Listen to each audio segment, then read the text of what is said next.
আল্লাম শহীদ মরহুম আল্লামা দেলওয়ার হোসেন সাঈদী রহিমাহুল্লাহ ওনার স্মৃতি বিজড়িত আজকের এই ঐতিহাসিক প্যারেড ময়দানের তাফসিরুল কোরআনের প্রোগ্রামে সব আছে।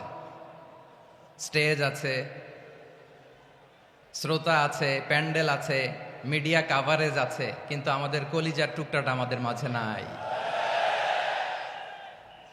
আজকের এই প্রোগ্রামে আলোচক হয়ে এই চেয়ারে আমি না বসে ওই শ্রোতাদের কাতারে বসে যদি আমাদের আল্লামার নুরানি চেহারার দিকে তাকিয়ে ওয়াজ শুনতে পারতাম, আমাদের হৃদয়টা ঠান্ডা হয়ে যেত, আমাদের তৃষ্ণার্ত হৃদয় শান্ত হতো। সব আজকে আছে, কি যেন নাই, ঠিক কিনা বলেন? আল্লাহ তাআলা প্রতি 100 বছরে একজন মুজাদ্দিদ পাঠায়, প্রতি 100 বছরে একজন মুজাদ্দিদ, যিনি সমাজকে সংস্কার করেন। আল্লামা দেলওয়ার হোসেন সাঈদী রহিমাহুল্লাহ ছিলেন তেমন একজন মুজাদ্দিদ। চিৎকার করে বলেন ঠিক কিনা?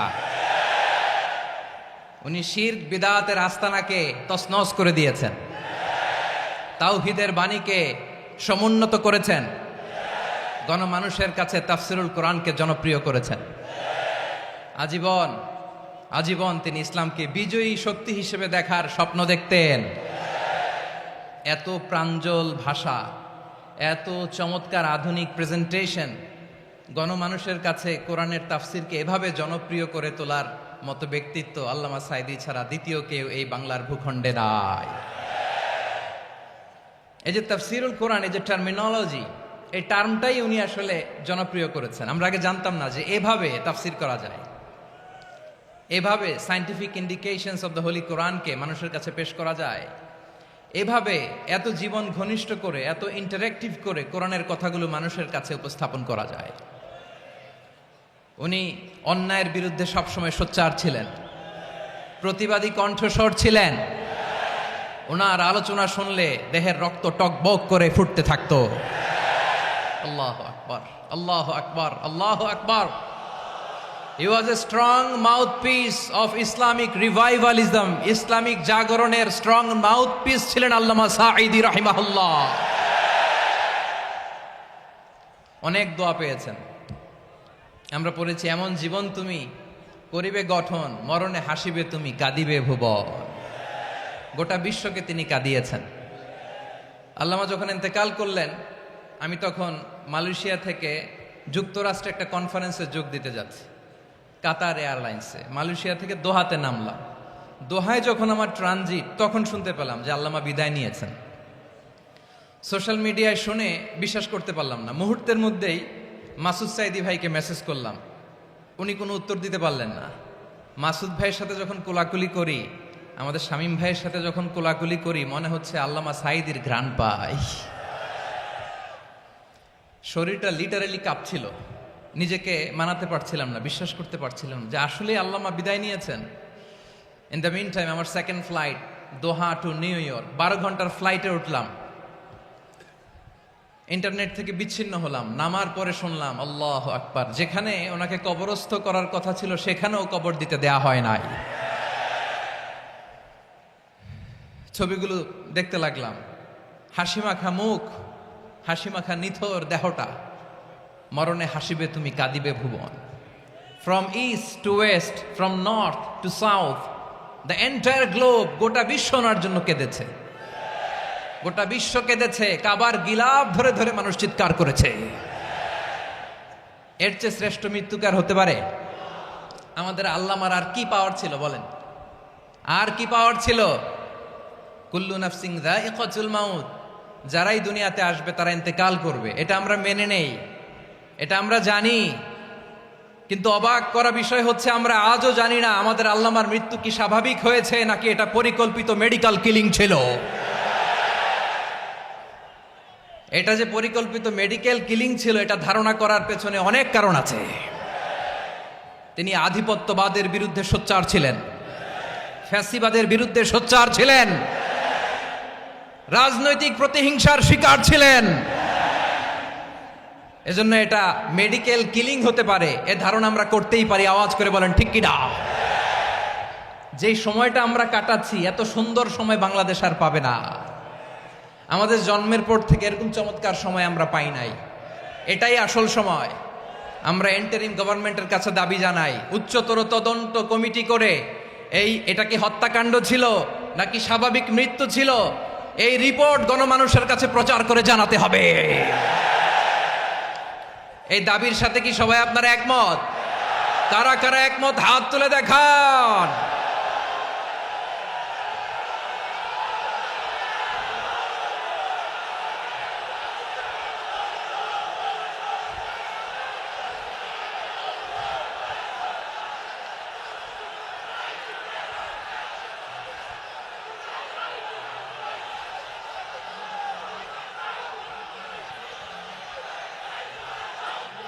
আমার প্রিয় ভাইয়েরা, প্রিয় চট্টলাবাসী, আল্লাহ তাআলা তার এই মুখলেস গোলামকে তার জান্নাতুল ফেরদাউসের মেহমান হিসেবে কবুল করুক, তার জীবনের সকল খেদমাগুলোকে কবুল করুক, জান্নাতুল ফেরদাউসের আলা মাকামে তাকে মেহমান হিসেবে কবুল করুক।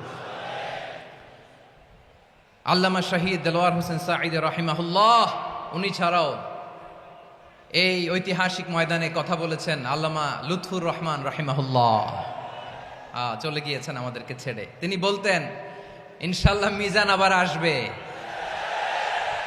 হুজুর আমি তো আসলাম, আপনি তো আমাদেরকে ছেড়ে চলে গেলেন। আল্লাহু আকবার, আল্লাহু আকবার, আল্লাহু আকবার।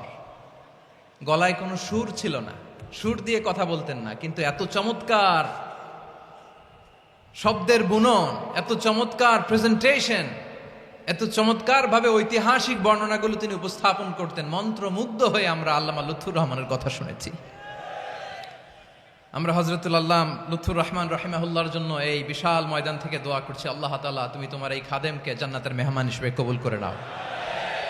আরো অনেক আল্লামারা এখানে কথা বলেছেন, বিশেষ করে বাইতুল শরফের মরহুম পীর সাহেব হুজুর থেকে শুরু করে আরো যারা যারা তারকাতুল্য ওলামায়ে কেরাম এই চট্টগ্রামের ময়দানে কথা বলেছেন, আলো ছড়িয়েছেন। আমরা এই লক্ষ লক্ষ তাওহীদি জনতাকে নিয়ে তাদের জন্য দোয়া করছি, আল্লাহ তাআলা ওনাদের জীবনের সকল ভুল ত্রুটি ক্ষমা করে দিয়ে তাদেরকে জান্নাতুল ফেরদাউসের মেহমান বানিয়ে নিক। আমরা এই ঐতিহাসিক প্যারেড ময়দানের প্রোগ্রাম থেকে স্মরণ করতে চাই 24-এর ছাত্র নাগরিক অভ্যুত্থানে আমার যে সমস্ত ছাত্র নাগরিক ভাইয়েরা দেহের তাজা রক্ত বিলি দিয়ে নতুন বাংলাদেশ আমাদেরকে উপহার দিয়েছে। বিশেষ করে আপনাদের এই চট্টগ্রামের শহীদ ফয়সাল, শহীদ ওয়াসিম সহ সকল শহীদকে আল্লাহ তাআলা কবুল করুক। আমরা সবাই পড়ি আমিন।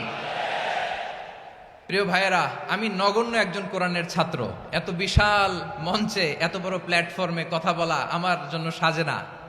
তারপরও আমাদের মুরব্বীরা আমাদের ডানে বায়ে বসে আছেন, ওনাদের আদেশ ক্রমে, ওনাদের অনুমতি ক্রমে কিছু কথা আজকের এই ঐতিহাসিক প্রোগ্রামে আপনাদের সামনে উপস্থাপন করার চেষ্টা করব। ওমা তৌফিক ইল্লা বিল্লাহ। প্রিয় ভাইয়েরা, 5 দিন ব্যাপী এই তাফসিরুল কোরআনের প্রোগ্রামে অনেক ওলামা হযরত কথা বলেছেন। যারা কোরআন সুন্নাহ থেকে আমাদেরকে কোরআনের কথাগুলো শোনালেন, আমরা যেন সেগুলো আমল করতে পারি, আল্লাহ আমাদেরকে তৌফিক দান করুক। শুরুতে আমাদের নিয়তটাকে খালেস করে নেওয়া দরকার। এই যে গ্যাদারিং, এই যে হিউজ শোডাউন, এগুলো যদি আমাদের নিজেদেরকে পরিবর্তন না করে তাহলে এতে কোনো লাভ নাই। জোরে বলেন ঠিক কিনা? এই প্রোগ্রাম যদি আমাদের জীবনকে পরিবর্তন করে, আমাদের চিন্তার ডিএনএ কে চেঞ্জ করে দেয়, তাহলেই চট্টগ্রামের প্যারেড ময়দান সার্থক। আসুন আমরা চিন্তাকে খালেস করে নেই। আমরা সবাই নিয়ত করি যে যতটুকু কথা আমরা কোরআনের আলোকে শুনবো, আমলের নিয়তে শুনবো ইনশাআল্লাহ। বলেন সবাই। আপনারা সবাই ঠিকঠাক আছেন তো? কখন আসছেন আপনারা? সবাই আসছেন কখন? সকালে, কেউ দুপুরে, 9টায়? আল্লাহ আল্লাহ আল্লাহ। দুপুরের খাবার খাওয়ার সুযোগ হয়েছিল? খান নাই? রোজা রাখছেন? আহা, আমি কি দিয়ে বিদায় দেব আমার এই ভাইগুলোরে? আল্লাহ তুমি আমার ভাইগুলোরে কবুল করো। ইসলামের পক্ষের এই গণজোয়ারকে আগামীর বাংলাদেশের ইসলামের জন্য তুমি কবুল করো। যেই ভালোবাসা ইসলামের জন্য হয়, যেই গণজোয়ার কোরআনের জন্য হয়, পৃথিবীর কোনো শক্তি দিয়ে সেটাকে আটকানো যায় না। জোরে বলেন ঠিক কিনা? এজন্য গ্রাজুয়ালি, সিস্টেম্যাটিক্যালি, মেথোডোলজিক্যালি আমাদেরকে আগাতে হবে, শুধু আবেগ দিয়ে নয়। বিবেকেরও দরকার আছে না নাই? প্রিয় ভাইয়েরা, আসুন, আমাদের কথা অনেক বেশি, সময় অনেক কম। আমরা আর কাল বিলম্ব না করে মহাবিশ্বয় মহাগ্রন্থ আল কোরআন আল কারীম থেকে কিছু কথা শুনি। আমি যেই টপিকটা নিয়ে আজকের এই ঐতিহাসিক চট্টগ্রামের প্যারেড ময়দানের তাফসিরুল কোরআন প্রোগ্রামে আলোচনা করব, সেটা হচ্ছে সূরাতু আন-নাহলের 90 নম্বর আয়াত নিয়ে কিছু কথা আমরা উপস্থাপন করবার চেষ্টা করব ইনশাআল্লাহ। আমার খুতবার শুরুতেই আপনারা মোটামুটি আন্দাজ করে ফেলেছেন যে আমি কি নিয়ে আলোচনা করব, কারণ যে আয়াতটি আমি তেলাওয়াত করেছি এই আয়াতটি প্রায়শই এই ভূখণ্ডে, এই বাংলাদেশে জুমার দিনে খতিব সাহেবরা দ্বিতীয় খুতবা শেষের দিকে পড়ে না? কি কমন পড়ছে? ইন্নাল্লাহা ইয়া'মুরু বিল আদলি ওয়াল ইহসান ওয়া ইতা'i যিল কুরবা ওয়া ইয়ানহা আনিল ফাহশাই ওয়াল মুনকারি ওয়াল বাগি ইয়া'iদুকুম লাআল্লাকুম তাযাক্কারুন। মুখস্থ আছে না সবার? আসুন আমরা এই আয়াতের সরল অর্থ, এর মর্মবাণী, এর সংক্ষিপ্ত তাফসীর সবাই মিলে আজকের এই প্রোগ্রাম থেকে উদ্ধার করার চেষ্টা করি। আপনারা মনোযোগী আছেন তো? ইনশাআল্লাহ। এই আয়াতটা অনেক কম্প্রিহেন্সিভ একটা আয়াত।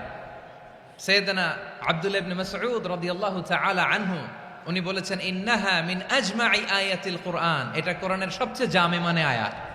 যদিও ছোট্ট আয়াত, অল্প কিছু কথামালা, কিন্তু তিনি বলতেন এটা কোরআনের সবচাইতে জামে মানে সবচেয়ে কম্প্রিহেন্সিভ একটা আয়াত, যেখানে কথা কম, শব্দ কম, কিন্তু এটার দোতনা, এটার আবেদন, এটার মিনিং অনেক বেশি। সুবহানাল্লাহ। এই আয়াতে আল্লাহ তাআলা বেসিকলি আমাদেরকে 3টা বিষয়ে আদেশ করেছেন আর 3টা বিষয়ে বারণ করেছেন, মানে নিষেধ করেছেন। আওয়াজ করে বলুন, আদেশ করেছেন কয়টা? প্রিয় চট্টলার ভাইয়েরা, আমার মতো এই যে 3 আঙ্গুল উঁচু করে বলেন, আদেশ করেছেন কয়টা? আবার নিষেধও কয়টা? মানবো তো আমরা ইনশাআল্লাহ? বলেন সবাই। 3 do's and 3 don'ts, do's and don'ts, 3টা আদেশ, 3টা নিষেধ।